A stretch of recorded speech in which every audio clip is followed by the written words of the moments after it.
There are moments in history when the old world stands face to face with something completely new. Moments when one discovery, one shift, changes everything we thought we knew.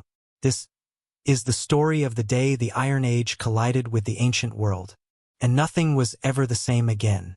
Imagine a world lit only by fire, a world where people carved their hopes into stone, where every tool, every weapon, every dream of survival depended on one thing: bronze. For thousands of years, bronze ruled the earth. Empires rose with it.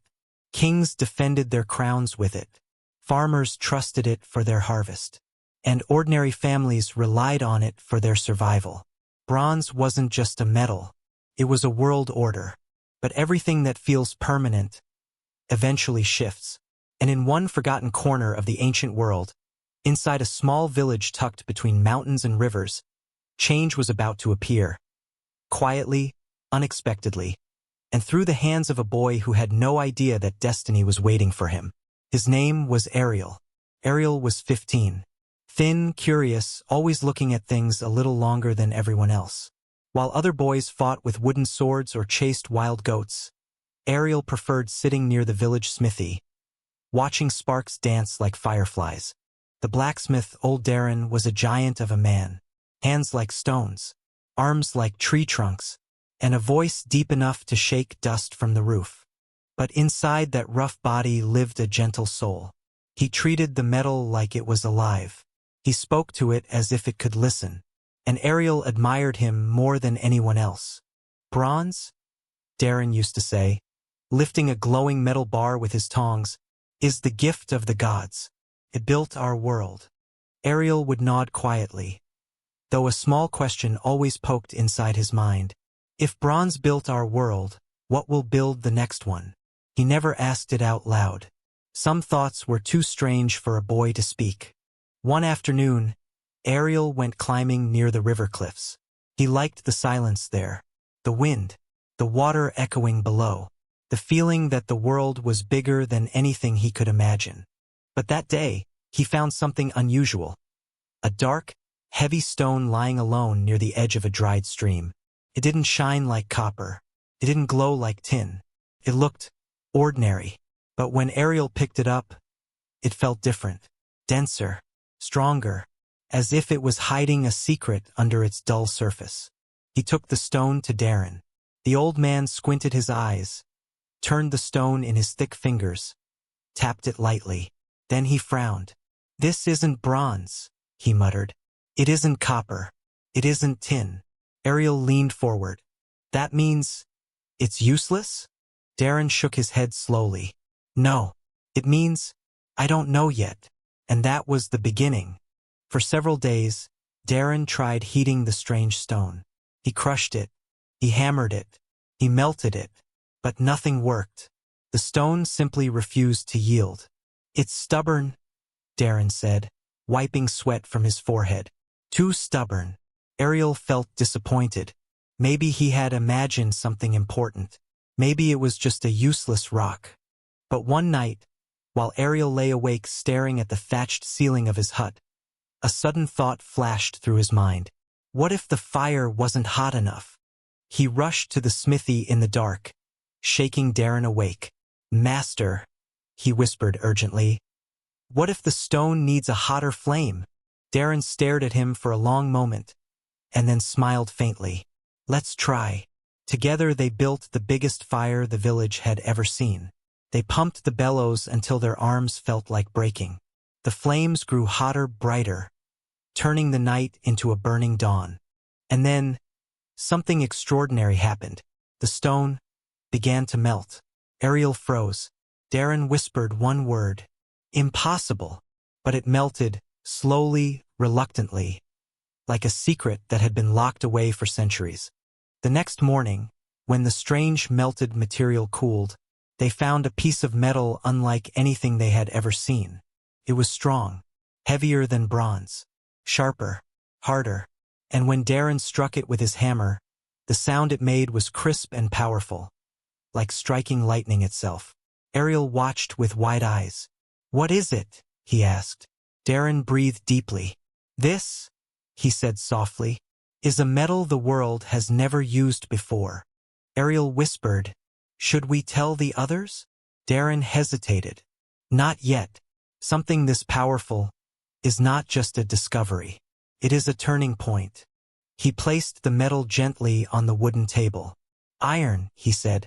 "That is what we will call it." News travels fast. Even secrets wrapped in silence have a way of finding ears. And soon, the village chief heard rumors of the new metal. He arrived at the smithy impatiently. "Darren," he demanded, "I want to see the metal that melts like fire itself." Darren tried to deny it at first, but the chief pushed past him and found the iron piece lying on the table. He lifted it, and in that instant power flashed in his eyes. "A weapon made of this," he whispered, "would make any warrior unbeatable." Ariel felt a chill. He had imagined iron as a miracle. The chief saw it as a weapon. Darren stood firm. "Chief, this discovery is not ready. We must learn more." But the chief leaned closer. "You will make me an iron blade. Not tomorrow. Not next month. Now." Ariel felt the shift. A discovery that could help the world was about to be claimed by fear and ambition. Darren wasn't afraid of the chief, but he understood something Ariel didn't yet know. When a powerful man sees a new weapon, he doesn't think of peace. He thinks of enemies. Ariel watched as the chief paced around the smithy, holding the iron piece like treasure. "Do you know what this means?" the chief said. "Bronze weapons break. Bronze shields dent.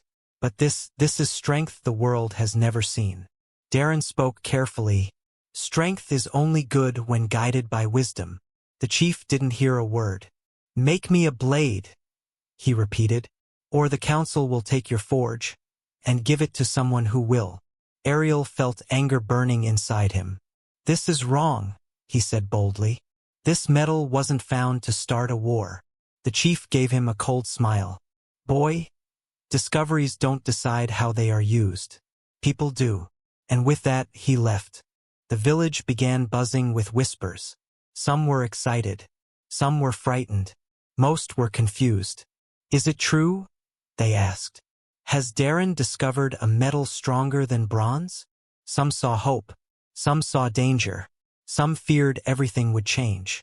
And the truth was, it would. Because the moment something new enters the world, the old world begins to tremble. Ariel watched all this with a heavy heart. He had dreamed of discovery. He had never dreamed of chaos. One quiet evening, Darren sat staring at the hearth. The flames reflected in his tired eyes. "Ariel," he said softly, "I have made my choice." Ariel leaned forward. "What will you do?" "I will make the chief his blade," Darren said. Ariel felt his stomach tighten. "Why? You know he wants it for war." Darren nodded slowly. "Yes, but if I refuse, another smith will do it without caution, without thought, without understanding." He placed a large hand on Ariel's shoulder.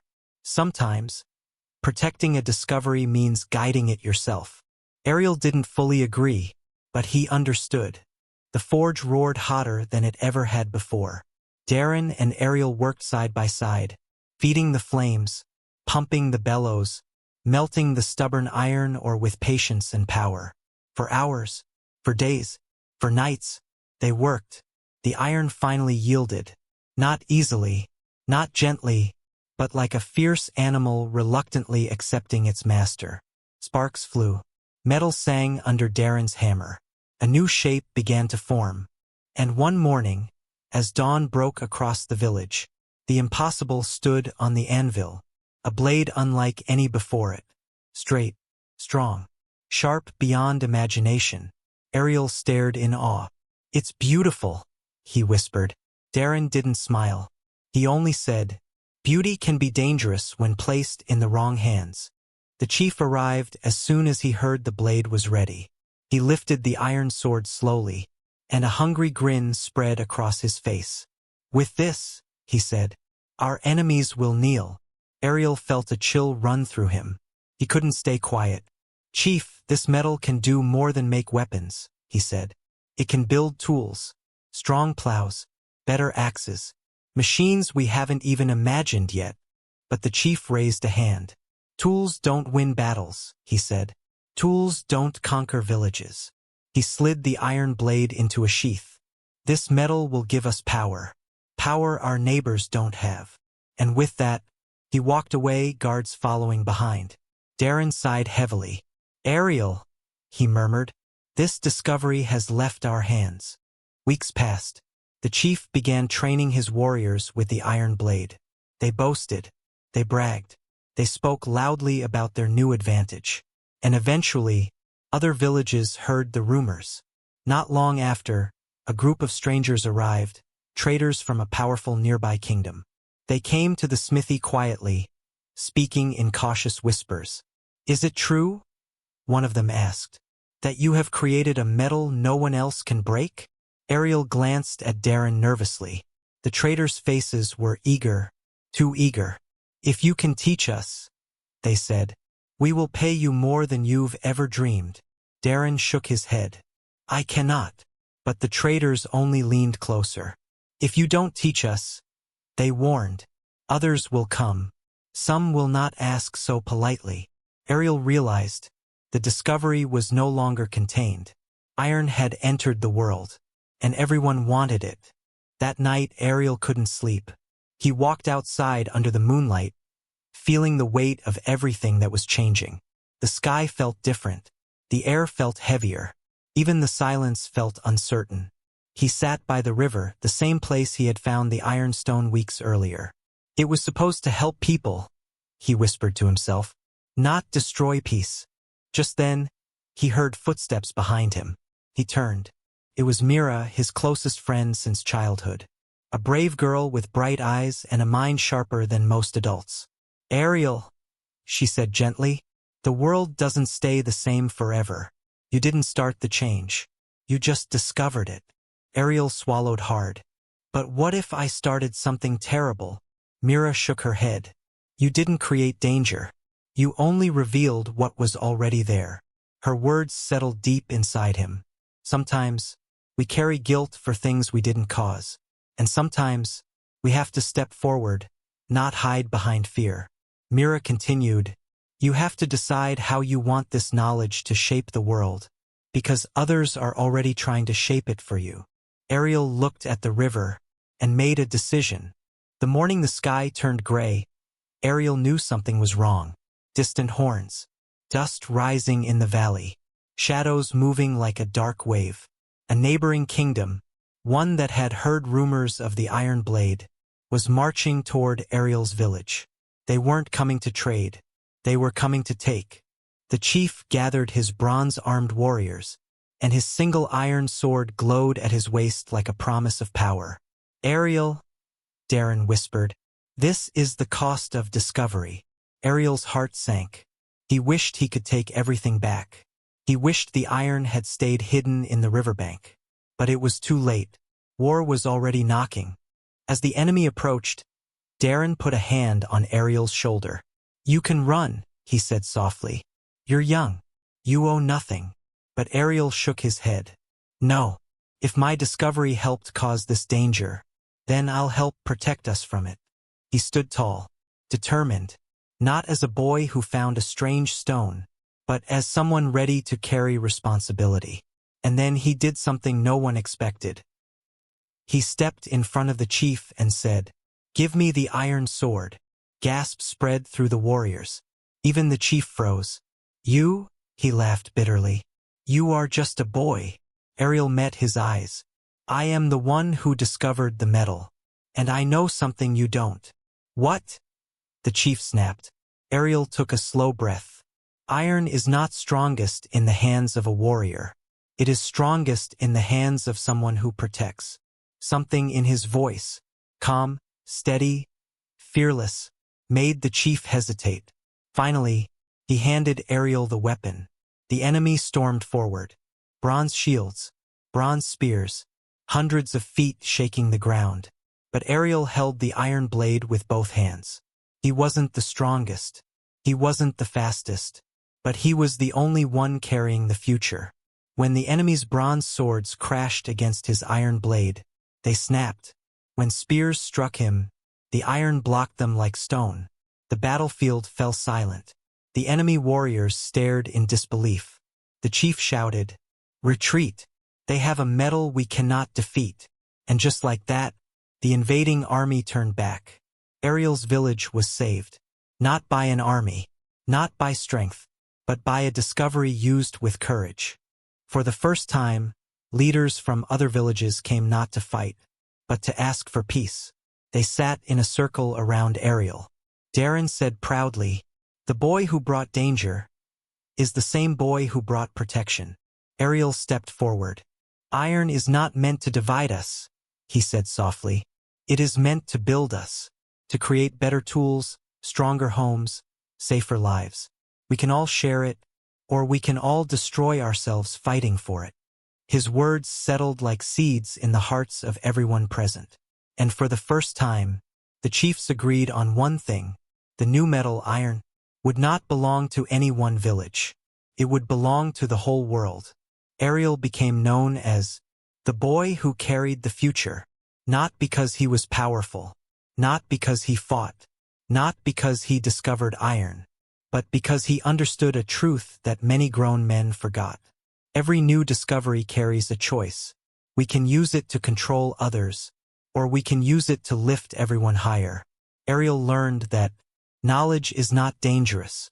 People's intentions make it dangerous. And courage is not in avoiding responsibility, but in facing the consequences of what we create.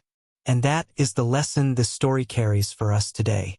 When a new power enters our life, whether it's knowledge, success, talent, money, or opportunity, we must choose how to use it, not with fear, not with greed, but with wisdom, because the world changes every time we choose growth over destruction, every time we choose peace over pride, every time we choose to be like Ariel, someone who carries the future with humility and heart.